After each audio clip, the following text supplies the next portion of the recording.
1923 October 20 ആലപ്പുഴയിലെ പുന്നപ്രയിൽ ശങ്കരൻ്റെയും അക്കാമയുടെയും മകനായി VS Achuthanandan ജനിച്ചു.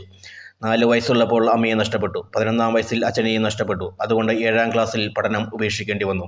തയ്യൽക്കടകളിലും കയർ ഫാക്ടറികളിലും അദ്ദേഹം ജോലി ചെയ്തു. 1967 EMS സർക്കാർ പാസാക്കിയ ഭൂപരിഷ്കരണ നിയമം നടപ്പിലാക്കണമെന്നാവശ്യപ്പെട്ട് 1970 നടന്ന പ്രഖ്യാപനത്തോടെ ആരംഭിച്ച കേരളത്തിലെ ഭൂസമരങ്ങളിൽ അച്യുതാനന്ദൻ മുൻപന്തിയിലായിരുന്നു.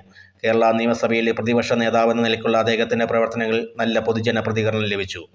1938 ട്രേഡ് യൂണിയൻ പ്രവർത്തനങ്ങളുടെ രാഷ്ട്രീയത്തിൽ പ്രവേശിക്കുകയും സ്റ്റേറ്റ് കോൺഗ്രസിൽ ചേരുകയും ചെയ്തു. 1940 CPI അംഗമായി. 1964 CPIയിൽ നിന്ന് പുറത്തുപോയ അദ്ദേഹം CPIM എന്ന രാഷ്ട്രീയ പാർട്ടി രൂപീകരിച്ച 32 അംഗങ്ങളിൽ ഒരാളായിരുന്നു. മതികെട്ടാനിലെ ഭൂമി കയ്യേറ്റം, പ്ലാച്ചിമടയിലെ കുടിവെള്ള പ്രശ്നം, മറയൂരിലെ ചന്ദനക്കൊള്ള തുടങ്ങിയ ജനകീയ വിഷയങ്ങൾ ബഹുജന ശ്രദ്ധയിൽ കൊണ്ടുവരുന്നതിൽ നിർണായക പങ്കുവഹിച്ചു. മുൻ മുഖ്യമന്ത്രി VS അച്യുതാനന്ദന് ആദരാഞ്ജലികൾ അർപ്പിക്കുന്നു.